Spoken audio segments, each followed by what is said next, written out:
Driver అన్న ఈ video delete కావచ్చు, డిలీట్ చేయొచ్చు. వెంటనే ఈ వీడియోని డౌన్లోడ్ చేసుకో, సేవ్ చేసుకో. అలాగే మన డ్రైవర్ అన్నల దగ్గరికి, అందరి దగ్గరికి షేర్ చేయి. ఈ వీడియో చేసినందుకు నా మీద కూడా కేసు పెట్టొచ్చు, నన్ను కూడా అరెస్ట్ చేయొచ్చు. విషయం ఏమంటే తెలంగాణ గవర్నమెంట్, కాంగ్రెస్ గవర్నమెంట్, అక్కడ ఉండే రేవంత్ రెడ్డి ఆటో డ్రైవర్ల జీవితాలు నాశనం లేపుతానే ఉన్నాడు. ఆటో డ్రైవర్ల నాశనం కోరుకుంటున్నాడు తెలంగాణ సీఎం రేవంత్ రెడ్డి. అదే బాటలో మన ఆంధ్రప్రదేశ్ గవర్నమెంట్ కూడా, కూటమి ప్రభుత్వం కూడా ఆటో డ్రైవర్ల జీవితాలు నాశనం లేపాలని చంద్రబాబు నాయుడు గారు మన కడపలో మహానాడు సభలో వందల వేల మంది సాక్షిగా ఫ్రీ బస్సులు వదులుతామని చెప్పారు. మేమేం డ్రైవర్లం ఫ్రీ బస్సులకు విరుద్ధం కాదు, కానీ ఆటో డ్రైవర్లు ఎలాగ బతకాలి, ట్యాక్సీ డ్రైవర్లు ఎలాగ బతకాలి, మీరు గిన ఫ్రీ బస్సులు వదిలితే ఆటో డ్రైవర్లు ఎలాగ బతకాలి, ట్యాక్సీ డ్రైవర్లు ఎలాగ బతకాలి. మళ్ళీ ఎలక్షన్లకి ముందు, మీరు అధికారంలోకి రాకముందే ఆటో యూనియన్లు, కార్ యూనియన్ వాళ్ళు అందరు కలిసి మీ ఎమ్మెల్యే అభ్యర్థులకి, ఎంపీ అభ్యర్థులకి, అలాగే మాజీ మంత్రులకి ప్రతి ఒక్కరికి రిప్రజెంటేషన్ ఇచ్చారు, వినతి పత్రం ఇచ్చారు, అలాగే నోటి ద్వారా కూడా తెలియపరిచారు. సార్, బస్సులు గిన మీరు ఫ్రీ వదిలితే మా ఆటో డ్రైవర్ల జీవితాలు నాశనం అయిపోతాయి. మీరు బస్సులు వదలండి, కానీ మళ్ళీ ఆటో డ్రైవర్లకు ఏదన్నా మీరు ఉపాధి చూపెట్టండి, ఆటో డ్రైవర్లు ఎలాగ బతకాలని ప్రతి ఒక్క యూనియన్ లీడరు తెలపరిచారు మీకు. మళ్ళీ మీరు వాళ్ళు చెప్పిన మాట విని, సరే దీని మీద కూర్చొని మేమందరం నిర్ణయం తీసుకుంటాం, మేము అధికారంలో వస్తే ఖచ్చితంగా ఆటో డ్రైవర్కి, ట్యాక్సీ డ్రైవర్కి న్యాయం చేస్తామని చెప్పారు. మళ్ళీ ఇప్పుడు న్యాయం చేయకపోగా ఆటో డ్రైవర్లని నాశనం చేయాలనుకుంటున్నాం, ఆటో డ్రైవర్ జీవితాలతో ఆడుకుంటున్నారు. మళ్ళీ మీరు ఫ్రీ బస్సులు వదిలితే ఆటో డ్రైవర్ ఎలాగ బతకాలి? ఒక చిన్న చిన్న ఊర్లలో, చిన్న చిన్న గ్రామాలలో 100, 150, 200 ఆటో డ్రైవర్లు ఉన్నారు. అంటే అన్ని ఆటోలు ఉన్నాయి. మళ్ళీ అక్కడ ఇక్కడ అప్పు సప్పు చేసి తలకాయలు తాకట్టు పెట్టి ఆటో తెచ్చుకుంటారు. వాళ్ళు ఈఎంఐలు ఎలా కట్టుకోవాలి, వాళ్ళు ఫైనాన్స్ ఎలా కట్టుకోవాలి? అలాగే ఒక ఆటో డ్రైవర్ అన్న ఆధారంగా వాళ్ళ కుటుంబంలో 5 మంది బతుకుతారు. ఆటో డ్రైవర్ నమ్మి, ఆటో డ్రైవర్ సంపాదన మీద 5 మంది బతుకుతారు. వాళ్ళు ఎలాగ బతకాలి? వాళ్ళందరి దగ్గర కూడు లాగేసుకుంటున్నారు కదా సార్. వాళ్ళ ఆటో డ్రైవర్లు బతకాలన్నా చావాలన్నా? అంటే ఆటో డ్రైవర్ల చావు కోరుకుంటున్నారా మీరు? అందుకేనా మిమ్మల్ని అధికారంలో తెచ్చుకునేది ఆటో డ్రైవర్లు? మిమ్మల్ని ఓటేసి గెలిపించింది ఆటో డ్రైవర్లు చనిపోవడానికే? సార్, ఆటో డ్రైవర్ల తరఫున కూటమి ప్రభుత్వానికి తెలియజేయడం ఏమంటే, మీరు ఆటో డ్రైవర్లకి న్యాయం చేయకుండా మీరు గిన ఫ్రీ బస్సులు గిన వదిలితే మేము న్యాయ పోరాటానికి సిద్ధపడతాం. చలో రాజధాని.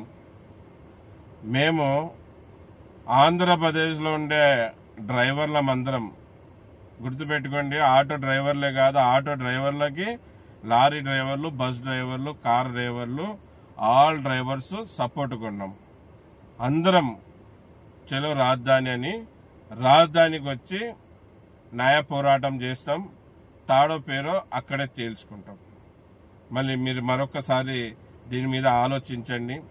ఒక ఆటో డ్రైవరు మీ కారణంగా ఉపాధి కోల్పోతున్నారు. బాబు రావాలి, బాబు వస్తేనే జాబ్ వస్తుంది అన్నారు. బాబు వస్తేనే లక్షల మంది ఉద్యోగాలు వస్తాయన్నారు. బాబు వస్తేనే నిరుద్యోగులైన వాళ్ళకందరూ కూడా మంచి భవిష్యత్తు ఉంటుందన్నారు. మళ్ళీ బాబు వచ్చి మా ఆటో డ్రైవర్ల పని లాక్కుంటున్నారు కదా, మా ఉద్యోగాలు లాక్కుంటున్నారు కదా. మేము సెల్ఫ్ ఎంప్లాయ్మెంట్ సార్, ఎవరి మీద ఆధారపడకుండా బండ్లు అప్పో సప్పో చేసి తెచ్చుకొని తిప్పుకుంటున్నాం. ఈరోజు అర్ధరాత్రి అయినా ప్రతి గ్రామంలో ధైర్యంగా ఎవరైనా ఉన్నారంటే అది ఒక ఆటో డ్రైవర్ని నమ్ముకొని. అర్ధరాత్రి ఎవరికి ఏదో సమస్య వచ్చినా మన ఆటో డ్రైవర్ ఉన్నాడు, పిలిచండి, వస్తాడు, పోదామని వాళ్ళు ధైర్యంగా ఉన్నారు. మళ్ళీ అటువంటి ఆటో డ్రైవర్, గొప్ప డ్రైవర్ కడుపు కొడుతున్నారే. వాళ్ళ పిల్లల కాడి నోటి దగ్గర కూడు లాక్కుంటున్నారు కదా సార్. ఎలాగా సార్? ఎలాగా డ్రైవర్ బతికేలాగా? డ్రైవర్ గురించి ఆలోచించండి. మీకు ఇందుకైనా ఓట్లేసి గెలిపిస్తున్నది డ్రైవర్ల జీవితాలతో ఆడుకోవడానికే. సార్ ఒక్క ఆటో డ్రైవర్ కష్టపడితే ఇంట్లో 5 మంది కడుపు నిండా తింటారు సార్. మళ్ళీ ఆటో డ్రైవర్ ఎక్కువ సంపాదిస్తారని అనుకోవద్దండి. 300 400 దండిగా రాత్రి పగులు తోలితే ఒక 500 సంపాదిస్తారు సార్. 500లో ఇంటి కిరాయిలు కట్టుకోవాలన్నా, కరెంటు బిల్లులు కట్టుకోవాలన్నా, వీళ్ళని అందరినీ పోషించుకోవాలన్నా సార్ ఆటో డ్రైవర్. మళ్ళీ ఎట్లో కష్టపడి ఎవరి మీద ఆధారపడకుండా తన ఇంటి బండిని అతనే నడుపుకుంటున్నాడు. మళ్ళీ అటువంటి అతని జీవితం నాశనం లేపుతారా సార్? కొద్దిగా ఆలోచించండి. ఆటో డ్రైవర్ల గురించి ఆలోచించండి. ఆల్రెడీ మీ శిష్యుడు రేవంత్ రెడ్డి, మీ శిష్యుడే సార్. చంద్రబాబు నాయుడు గారు మీ శిష్యుడే అక్కడ తెలంగాణలో ఆటో డ్రైవర్ల పొట్టలు కొడుతున్నాడు. ఆల్రెడీ ఆటో డ్రైవర్లు అక్కడ చాలా ఘోరాతి ఘోరంగా అయింది వాళ్ళ పరిస్థితి సార్. మళ్ళీ అదే బాటలో మీరు కూడా గురు చంద్రబాబు నాయుడు గారు, రేవంత్ రెడ్డి గారు ఇద్దరు కలిసి ఆటో డ్రైవర్లను ఏం చేయాలనుకుంటున్నారు సార్? మరీ చెప్తున్నా చూడండి, మీరు ఆటో డ్రైవర్లకి న్యాయం చేయకుండా, ఆటో డ్రైవర్లకు ఉపాధి చూపించకుండా, ఆటో డ్రైవర్లకు ఏదైనా పని కల్పించకుండా మీరు గిన బస్సులు వదిలితే అదే బస్సుల కింద మేము డ్రైవర్లమందరం కూడా పనుకొని ప్రాణాలు అర్పిస్తాం. ఇంకా మా బతుకు లేదు సార్, మా భవిష్యత్తు లేదు. ఇంకా మేము ఎలాగ బతకాలి మీరు బస్సులు వదిలితే? కనుక మీరు ఆ మాటని ఆలోచించండి. డ్రైవర్లకి ఏ విధంగా న్యాయం చేయగలమనేది మీరంతా కూడా మీ కమిటీ కూర్చొని ఆటో డ్రైవర్లకు న్యాయం చేసినా కానీ ఫ్రీ బస్సులు వదలకుంటే మేము న్యాయ పోరాటానికి మన రాజధానికి వచ్చేకి మేము ఇంకా సిద్ధపడతాం సార్. ఇది విషయం. అలాగే డ్రైవర్ అన్నలారా, వేలకు వేలు లక్షలకి లక్షలు జీతాలు తీసుకునే ప్రభుత్వ ఉద్యోగస్తులే వాళ్ళ హక్కుల కోసం, వాళ్ళ విలువల కోసం, వాళ్ళ గుర్తింపుల కోసం, వాళ్ళ టీఏ-డిఏల కోసం, ఏదో దానిల కోసం సమ్మెలు చేస్తున్నారు. చలో రాజధాని అంటున్నారు. మీ కడుపు కొడుతున్నారు, మీ పిల్లల కడుపు కొడుతున్నారు, మీ భవిష్యత్తు నాశనం లేపుతున్నారు. చూస్తూనే ఉంటారా? ఇంకా ఇలాగే పండుకొని ఉంటారా? నిద్రపోతారా? ముద్దు నిద్రపోతారా? మీరు ఇలాగే ఉంటే ఇంకా అవసరం లేదు. మీరు జీవితాంతం నిద్రపోండి, ఇలాగే నిద్రపోతానే ఉండండి. లేదు మీ హక్కుల కోసం మీరు నిలబడతారా? మీరు ఇలాగే నిద్రపోతూ ఉంటే రాబోయే రోజుల్లో మీ భవిష్యత్తు నాశనం. ఇప్పుడైనా నిద్ర లేయండి.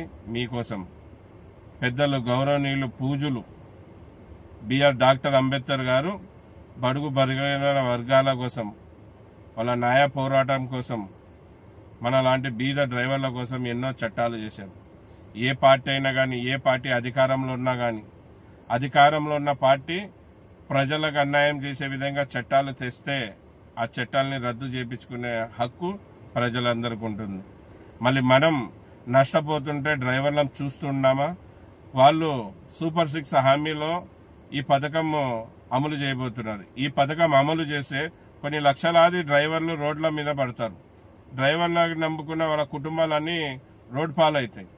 మళ్ళీ ప్రభుత్వం సూపర్ 6 హామీలలో దీన్ని అమలు పరిచే ముందు అప్పుడు ఒక మాట అన్నారు కదా, ఆల్ డ్రైవర్స్కి 15,000 ఇస్తాము, బ్యాడ్జీ కలిగిన ప్రతి డ్రైవర్కి 15,000 ఇస్తాం. మళ్ళీ అదే అమలు చేయకుండా ఇది అమలు చేస్తున్నాం. అంటే వీళ్ళకి డ్రైవర్ల మీద కొద్ది కూడా చిత్తశుద్ధి లేదనే విషయం తెలుస్తా ఉంది. గనక ప్రతి డ్రైవర్ అన్నా మేలుకో. ఇంకా వీళ్ళకినా మనని గౌరవించకుండా, మనకి న్యాయం చేయకుండా ఫ్రీ బస్సులు కింద వదిలితే మనం అందరం కదిలిపోదాం, మన రాజధానికి పోదాం, మన రాజధానిలో తాడో పేడో తేల్చుకుందాం. మనకి న్యాయం దొరికేంత వరకు రాజధాని వదిలి ఏ డ్రైవర్ కూడా ఊరికి రాకూడదు. ఖచ్చితంగా ఆ డేట్ అనేది మేము అన్ని యూనియన్లు అన్నీ కూడా మాట్లాడుకొని ఒక నిర్ణయం తీసుకొని పిలిపిస్తాం. ఆ పిలుపు కోసం సిద్ధపడండి. ఖచ్చితంగా ప్రతి డ్రైవరు మన సమస్య గురించి గొంతెత్తి చెప్పాలి. మనకి జరిగే అన్యాయం గురించి మనం ప్రశ్నించాలి. ఏ పార్టీ అధికారంలో ఉన్నా మనం డ్రైవర్లకు ఏ పార్టీతో సంబంధం లేదు. మనమందరం కూడా డ్రైవర్లం.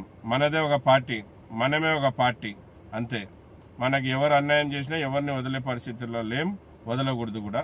గనక ప్రతి డ్రైవర్ మీకు జరిగిన అన్యాయం గురించి ప్రశ్నించడానికి, మీకు జరిగిన అన్యాయం గురించి పోరాడడానికి సిద్ధంగా ఉండండి అన్న.